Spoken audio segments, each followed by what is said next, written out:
Hi, everyone, and welcome back to the Conscious Corner podcast.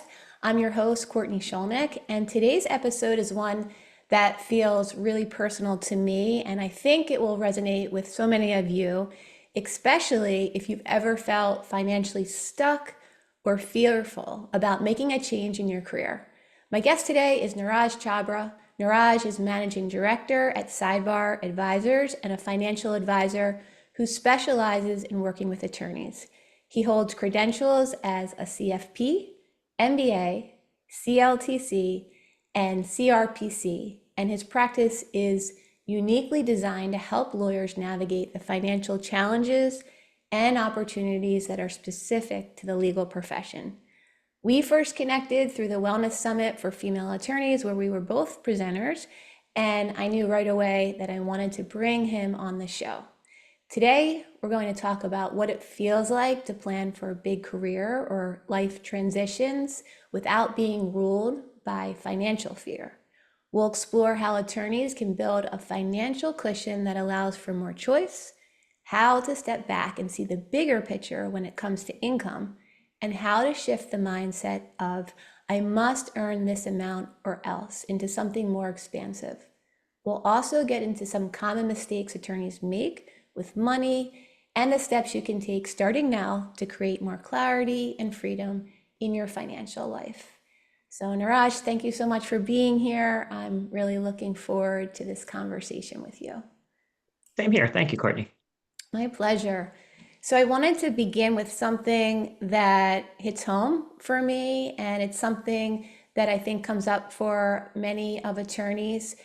We can sometimes feel trapped in the roles that we've outgrown because of financial fear. And from personal experience, I can say the fear is very real. I really struggled with this when I was looking to transition from my work as a litigator into running my own business. I felt kind of locked in that role, even though I knew there were so many signs that I had outgrown that role. But I worried about my student loans. As you know, I have 3 young sons who remind me every day how expensive it can be to have 3 active children. And I was used to having a pretty regular, substantial paycheck come in on a regular basis. So in what ways do you see this come up with the attorneys that you work with? Yeah, great question, and very common scenario. A lot of the times people are interested in making a change, especially, the litigators who are oftentimes accustomed to a higher salary than other professionals. It's the same fears. They're thinking about, well, how am I going to pay my bills? How am I going to pay for the new shoes that my kids outgrew from last week? Loans. What if I decide to start my own practice? What if my clients don't come with me? Things like that. So a lot of the times we make things way worse than they probably are on paper. So one of the exercises I will oftentimes have clients do is come up with the worst case scenario. And then whenever you do that, make it worse, like multiply it by 10 and make it 10 times worse. And then think back to yourself, okay, if that happened, how long would it take you to get back to where you were today?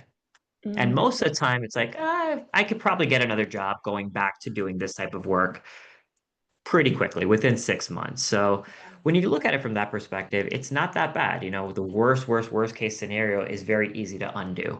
So that's usually one of the first things that we remind people of. And the second thing is there's nothing wrong with taking a step back. A yeah. lot of the times that when people are looking to make these types of transitions, it's because they're unhappy, but they're probably overworked, but they're getting paid well for it, but Mhm. necessarily utilizing that full income anyway. So if all that money's going into the bank account, not necessarily being put away for kids' education, not being put away for camps and other financial obligations, you may not need as big of a salary as you once thought. So it's Yeah. okay to take a significant pay cut, and it doesn't really impact your life in any capacity. Sometimes it does, sometimes it doesn't, but Yeah. a lot of the times it's not as bad as people may think. Well, I think that is a great reason to bring mindfulness in because to your first point, that we can look at something as doom and gloom because it's unfamiliar to us, but we can create this narrative that everything is going to be scary, and we have like this hardwiring to go into negativity. But if we can see that and step back and think, even if things are 10 times worse, that we don't have to feel so locked down in the position that we're in. We know that there are opportunities and options, but sometimes it's hard to see them when we're only looking at it in one light.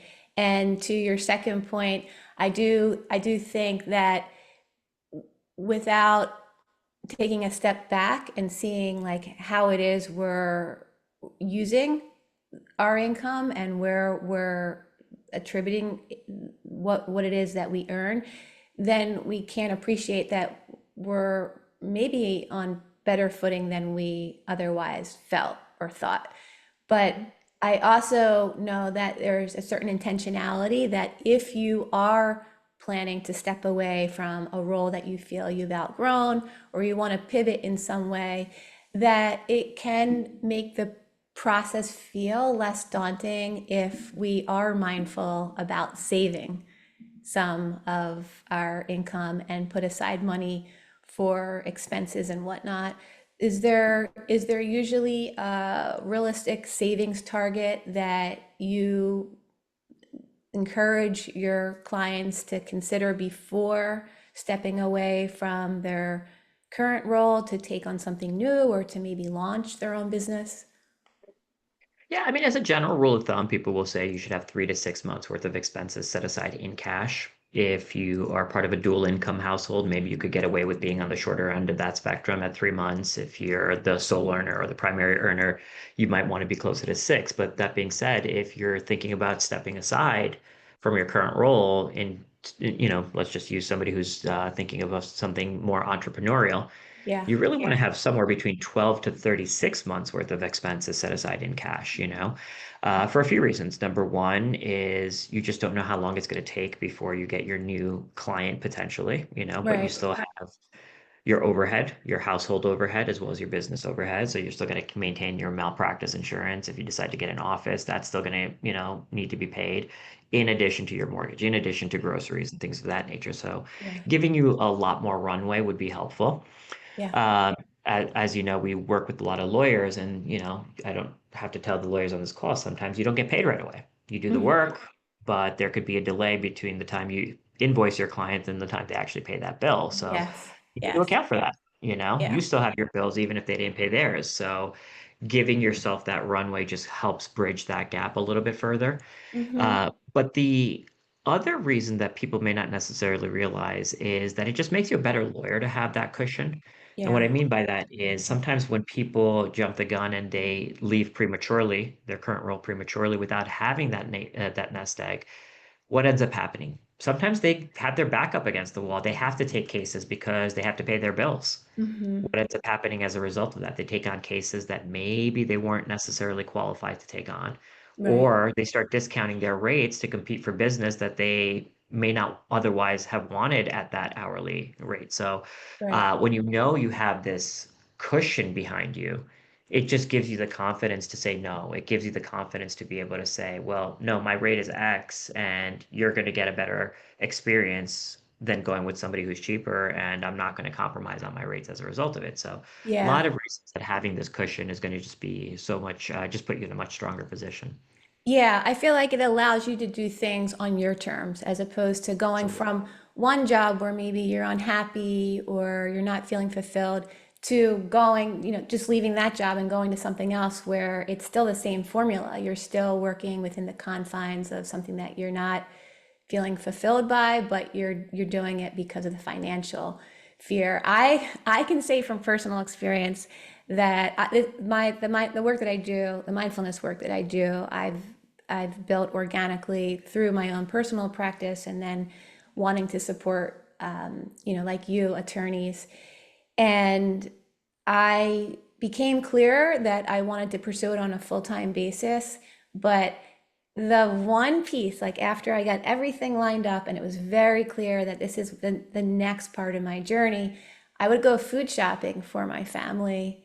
And the cost of just like a week of food shopping, I'd be, oh no, it's not time for me to leave the practice of law.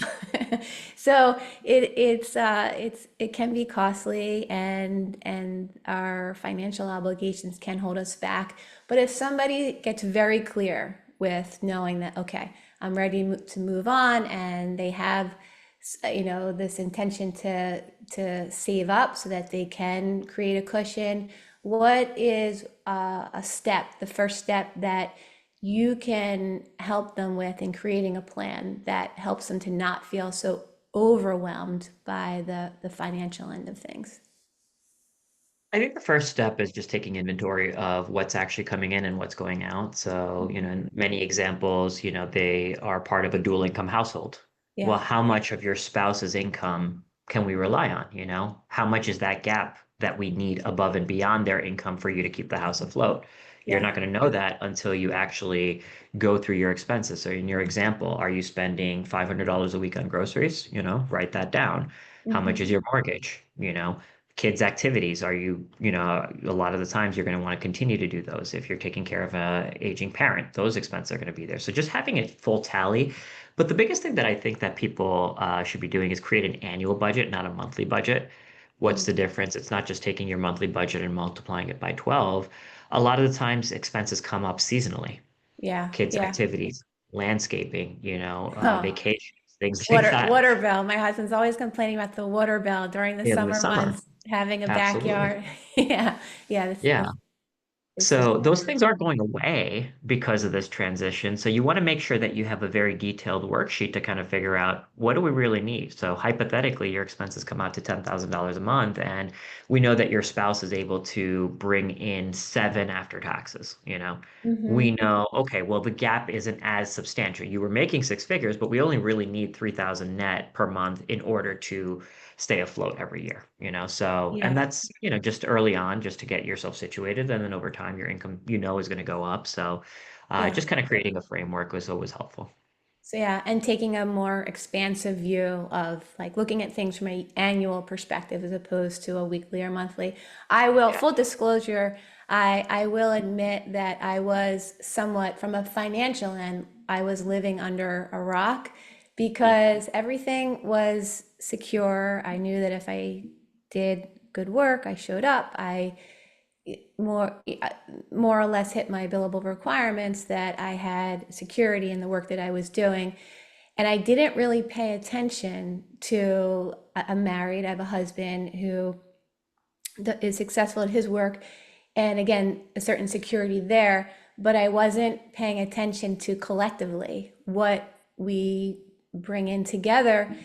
And in many ways, it was like I needed financial 101, like how how to make sense of everything when I was looking to make the move. I imagine, I don't want to make it a male female thing, but I can say as a working mother, the grind of day to day, just holding down, demanding, doing a great job in a demanding profession such as law, and having children and caring for other loved ones, whether it's our parents, our grandparents, our pets, that sometimes it, in all of the busyness, at least in my experience, I wasn't slowing down to really pay attention to our finances. And when I could slow down and when I could get curious about, oh, what about these stocks, and actually pay attention to it, it offered me a bit of ease. And back to your point about the cushion, like maybe I didn't have as much saved up and created that cushion, but collectively, if you're with a partner and you can see that, it opens up other doorways for you. So it's hard to slow down, I think, especially in a career like being a lawyer or litigator, but it's important, especially if you're looking to pivot in some way. If someone like myself, I wish we had connected even like a year ago. It would have been a lot, I think it would have offered me a lot more ease in making the switch. But if somebody feels just embarrassed maybe to not be as familiar or have as as strong of an understanding of their finances, whether they're single, whether they're in a relationship, there's a dual income. How do you go about taking them through the process of understanding what's at stake and what maybe is available to them that they were otherwise unaware of? Sure. Yeah, and there's nothing to be embarrassed about. I think a lot of times people assume that everyone knows more than they do, and the reality is they don't. Yeah. Yes, you always have that one person at the office who's always trying to, show off how much they know about their finances and telling you should be utilizing this account and that account. But the vast majority of people are very similar to yourself. And, you brought up an issue that I think I take very personal, the uh, disparity in terms of gender, in terms Yeah. of their understanding about finances. When I spent a decent amount of my career, about 17 years at a company before starting Sidebar, and the company spent a lot of money researching the differences between financial planning between men and women. And when we first started off with that research, we were actually trained to believe that women were actually more conservative investors. You know, that's what we were told. That's what the data showed, and the data was right. Women were more conservative investors, but it didn't tell the full story. As they continued to put more money into this research, what they found is that women were comfortable taking on the same level of risk as men, Hmm. assuming they had the background and they were given more information before making those decisions. Wow. So given all the data, yeah, they said, okay, it makes total sense. Let's be more aggressive and compare that to men who tended to be more shoot from the hip. But here's the kicker. Women wanted that information. When were they going to have the time to get that information? When were they going to have the time to do the research?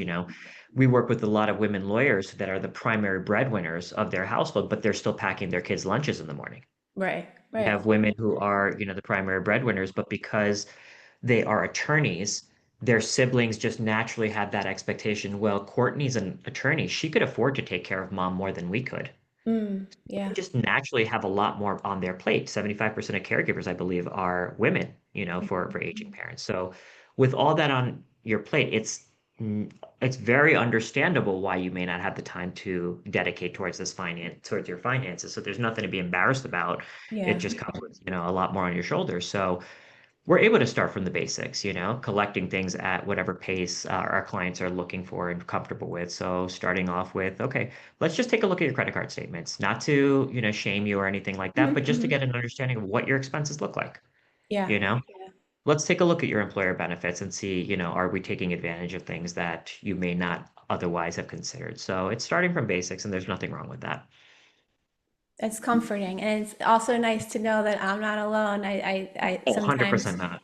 yeah, just the speed of life and yeah, for sure it was compounded each time we added to our family another son. But I think that you tend to prioritize your family's well-being and you want to do a good job at your work. And the financial understanding sometimes takes a backseat, especially when things are comfortable, when you don't feel like you have to worry about it. But it is good to be aware and to pay Yeah. attention. But it Yeah. is also very hard to find the time. I mean, think about how many hours, most attorneys are working to begin with. Yeah. You come home and you mentioned three boys. I would assume that they have different levels of activities and things like that that take up a decent amount of your time after a full day Yeah. of work, Yeah. So it's when, even for Right. myself, I do this for clients all day long. When my wife and I got married, I told her I wanted to hire a financial advisor. She looked at me like I was crazy, but the reality is, after I'm doing this all day, I don't want to go home and do this for Yeah. myself. Yeah.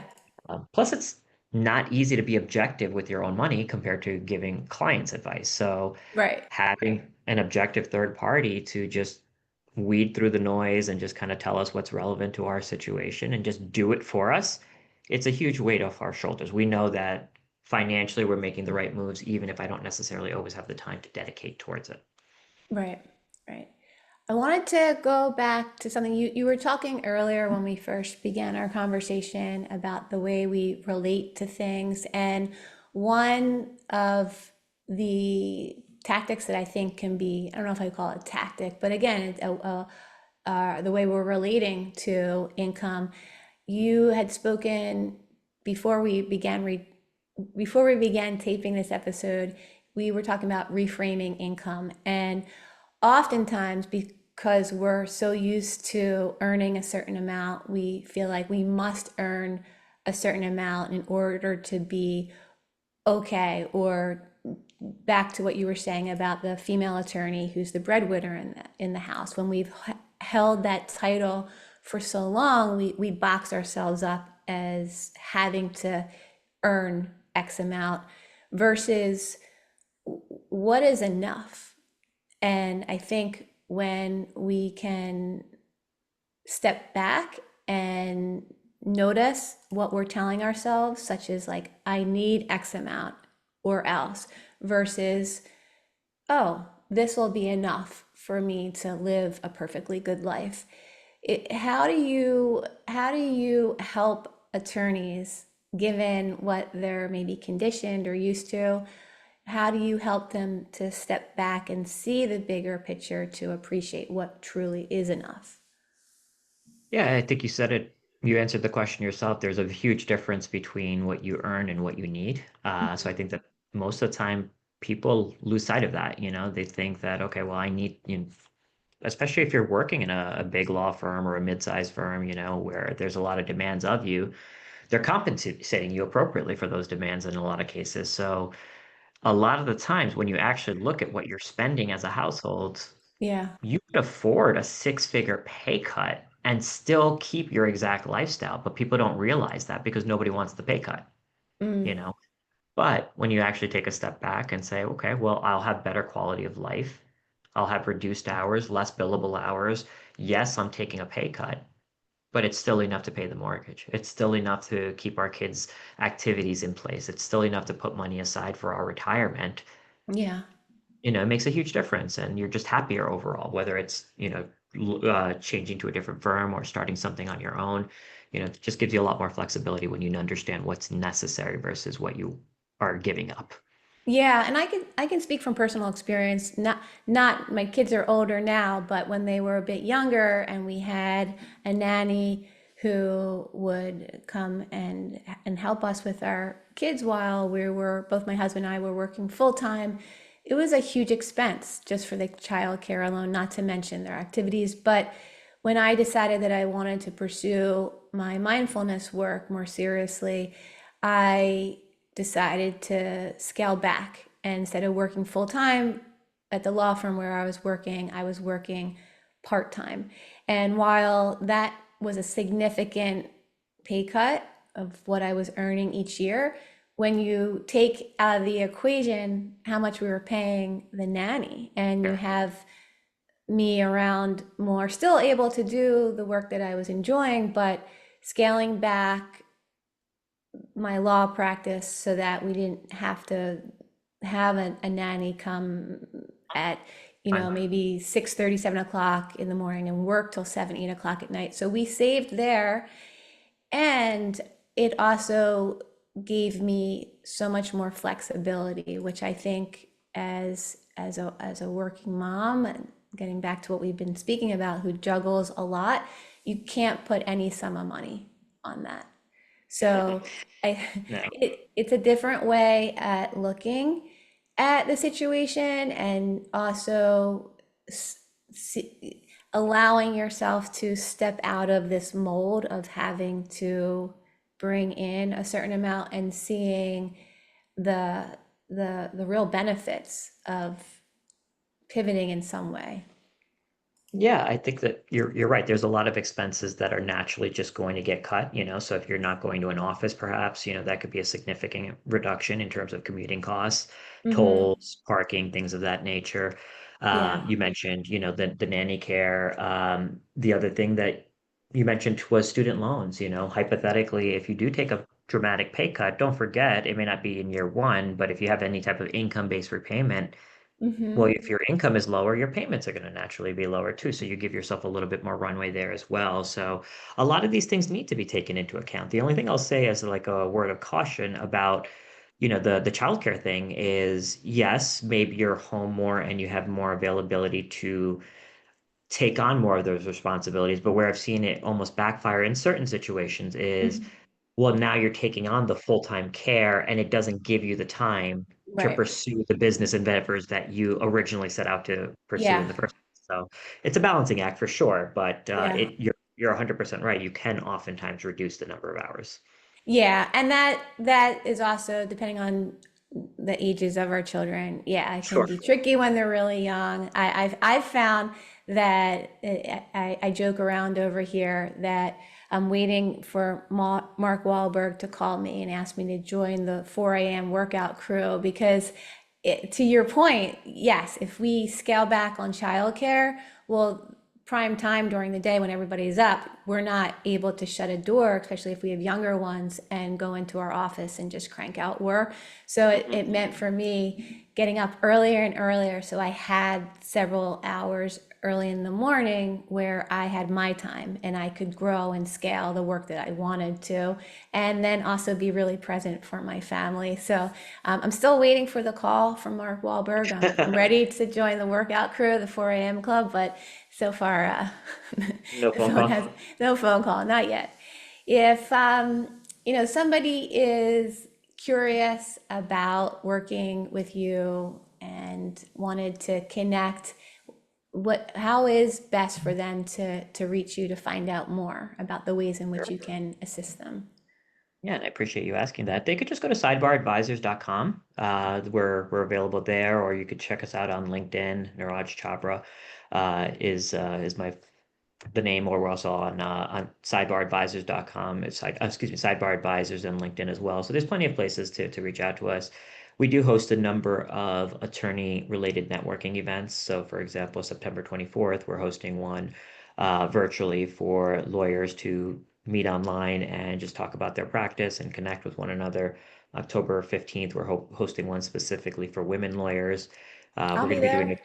I'm Okay, signed up. good, good. We're doing a workshop on the sandwich generation, and specifically for people that are taking care of aging parents as well as trying to manage their own practice or occupation while also taking care of younger children.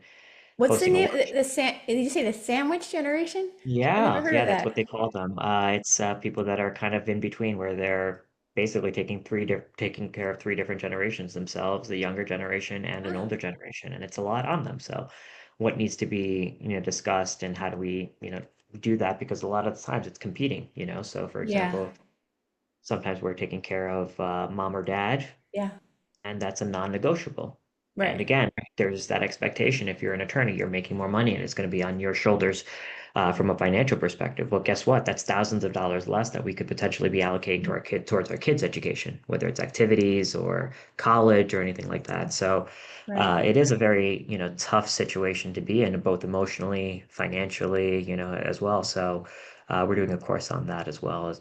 We have one on recently elevated partners that is coming up. So we try to do a lot for attorneys at different various stages of their lives and try to see how we could be a resource to them, not just personally, but professionally. Yeah, that's terrific. It's a great resource, and I think going back to what we mentioned earlier, to know that you're not alone and to be in a community where other people are going through maybe some of the same financial struggles or have the same concerns as you. I do know that when people show a sense of curiosity in the work that I do with mindfulness, but they're just so busy. They say, I really know I could benefit from mindfulness practice. I just don't know where to begin. I usually like to share with them small ways, little baby steps that they can take that really do build in monumental ways over time. So if someone is listening today and they just want to take one small step today or sometime this week towards financial clarity, is there something that you would recommend to them? This is something I kind of learned from personal experience. Yeah. Sometimes people want the nudge. It's something that you need to do, get your finances in order, but just making the time for it is oftentimes hard. Mhm. Go to our website, click on schedule a consultation, and that'll open up the door. That'll open, whether you have time for it or not right now, you sent it out there in the universe, and I'll respond to you, and we'll schedule a time that works for you. And it could be this week, it could be next week, it could be, 3 months from now. But the idea is that you took the first step and then leave it up to me to kind of, follow up with you accordingly and keep it on your radar. I learned this because my wife and I were looking to make a purchase for the house, and we were very interested in it and met with somebody. And it was only because they kept following up with us that it actually got done. We oftentimes get busy and it's something that we wanted to do. It's not like we were just blowing the guy off, Yeah. but when he would follow up, it just forced us to take action in a way that we probably otherwise would not have done on our own. Yeah, there was a statistic I heard. It was something like, because I'm always afraid to be like nudging someone and be a Of pest course, when none of I'm us want to be salesy or be a right. pest. But just speaking to the busyness of the world we live in the legal sector alone, how many different directions we're pulled with our work, not to mention our family and friends and activities, that sometimes we need the extra nudging. So I heard this It's always study our was personal something. stuff that gets pushed to the bottom.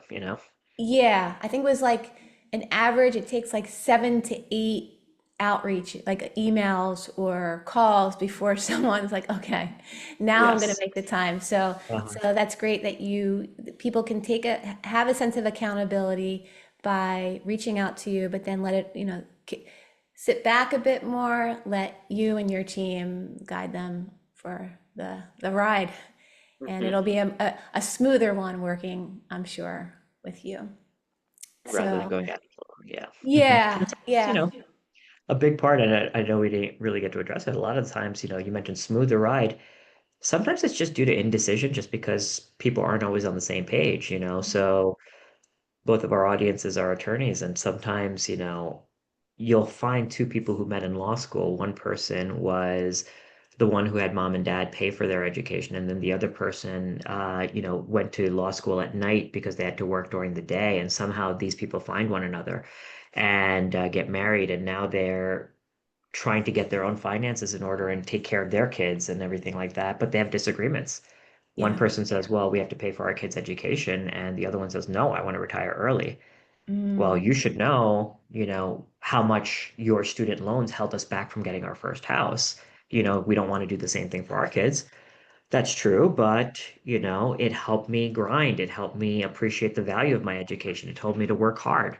Nobody's right, nobody's wrong, but it could oftentimes either lead to inaction or even worse, disagreements about how to handle it. So, sometimes it's just, the lack of steps that people are taking is just because they don't know where to start because they have different perspectives. And sometimes right. it's just having somebody kind of referee the situation a little bit and meet in the middle.